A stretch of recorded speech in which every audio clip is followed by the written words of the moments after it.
ओम नमः शिवाय। शिव भक्तों, आपका स्वागत है हमारे चैनल भक्ति कथा संग्रह में।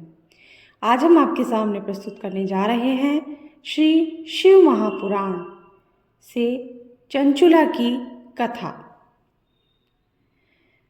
वाशकल नाम का एक गांव था जो समुद्र तट के पास स्थित था। उस ग्राम के निवासी स्त्री पुरुष सब दुष्ट प्रकृति एवं पाप बुद्धि के थे। मनुष्य पशु वृत्ति वाले और स्त्रियां व्यभिचारिणी प्रकृति की थी। उस गांव में एक ब्राह्मण रहता था जिसका नाम विंदुक था।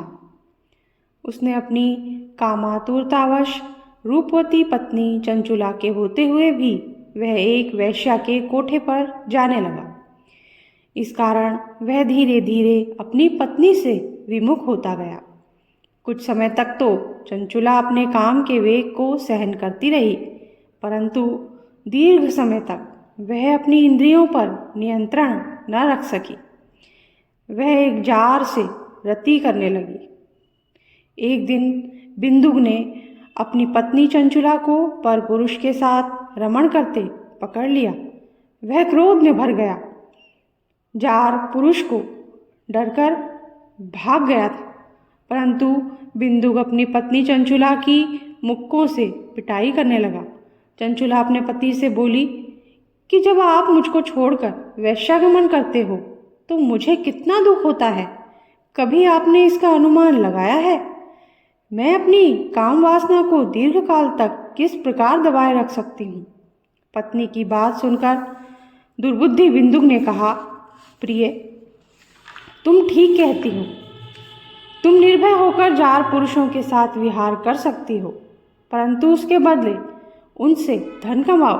उस धन से हम दोनों का बहुत भला होगा। चंचुला ने पति की आज्ञा को मान लिया और पति पत्नी दोनों कुकर्म के मार्ग पर चलने लगे। समय आने पर चंचुला के पति बिंदुक की मृत्यु हो गई। वह नरक लोक में अनेक दुख भोगकर पिशाच योनि में पैदा हुआ। अचानक इसके बाद चंचुला भ्रमण करती हुई गोकर्ण क्षेत्र में पहुंची। वहां उसने मंदिर में एक पंडित जी को शिव पुराण कथा सुनाते हुए देखा। वह दत्तचित्त होकर कथा सुनने लगी। उसने कथा में जार पुरुषों में आसक्त स्त्रियों के दुष्परिणाम नरक भोग की व्यथाजनक बात सुनी तो वह कांपने लगी। कथा के समाप्त होने पर सब लोगों के चले जाने के पश्चात चंचुला कथावाचक ब्राह्मण के चरणों में सिर रखकर बिलखने लगी।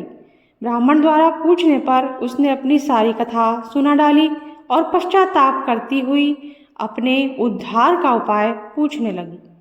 ब्राह्मण ने कहा कि जिस शिव पुराण की कथा को सुनकर तुम्हारे हृदय में विवेक पैदा हुआ है, उसी पुराण को प्रतिदिन सुनने से तुम्हारा उद्धार हो सकता है। जिस तरह निर्मल दर्पण में सही प्रतिबिंब दिखाई देता है, उसी तरह शिव पुराण के सुनने से चित्त में अंबिका सहित भगवान शिव का साक्षात्कार हो जाता है। शिव जी की कथा सुनने और मनन करने से चित्त की शुद्धि तथा गणेश एवं कार्तिकेय सहित शिव जी की भक्ति प्राप्त होती है। शिव जी का भक्त उनकी कृपा से देव दुर्लभ मुक्ति प्राप्त कर लेता है। इसीलिए हे चंचुला, तुम्हारे कल्याण का एकमात्र उपाय शिव पुराण का श्रवण करना ही है। ब्राह्मण की बात सुनकर चंचुला उनसे ही शिव कथा को सुनाने का अनुरोध करने लगी। ब्राह्मण ने उसकी प्रार्थना को स्वीकार कर लिया। चंचुला ने पंडित द्वारा बताई विधि से स्नान किया। जटावल्कल वस्त्र धारण करके, शरीर पर भस्म लगाकर, रुद्राक्ष की माला धारण करके एवं जितेंद्रिय होकर शिव पुराण को सुनने लगी। इस प्रकार शिव जी के ध्यान में मगन रहकर चंचुला ने समय आने पर शरीर का त्याग किया और शिवलोक में पहुंचकर उमा सहित भगवान शंकर के साक्षात दर्शन किए। उसकी श्रद्धा भक्ति को देखकर पार्वती ने उसे सदैव के लिए अपना सामीप्य प्रदान किया।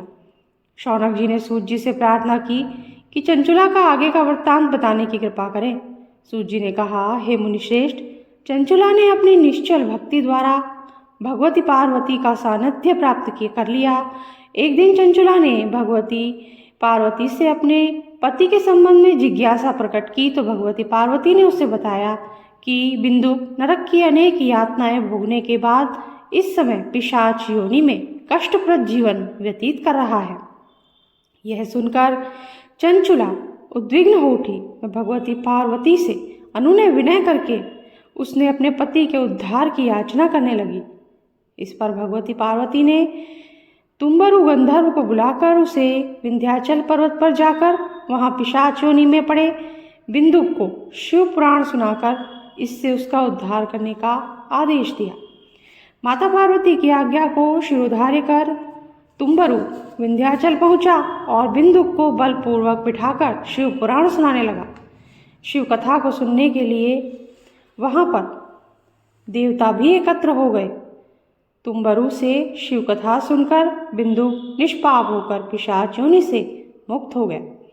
बिंदुक अब प्रतिदिन शिवजी का गुणगान करने लगा। भगवान शंकर ने उसकी अचल भक्ति देखकर उससे अपना गण बना लिया। इसी के साथ आज की कथा समाप्त होती है। अगर आपको अच्छी लगी हो तो लाइक कर दीजिए और अगर आपने अब तक चैनल को सब्सक्राइब नहीं किया है तो सब्सक्राइब कर दीजिए आगे की कथा सुनने के लिए और बेल आइकन जरूर प्रेस कर दीजिएगा ताकि आगे के नोटिफिकेशन आपको आसानी से मिल सके। अगले वीडियो में विंध्येश्वर संहिता प्रथम खंड से तीर्थराज में मुनियों का समागम कथा आपके सामने हम प्रस्तुत करेंगे, आपको सुनाएंगे। तो बने रहिए हमारे साथ। Thank you.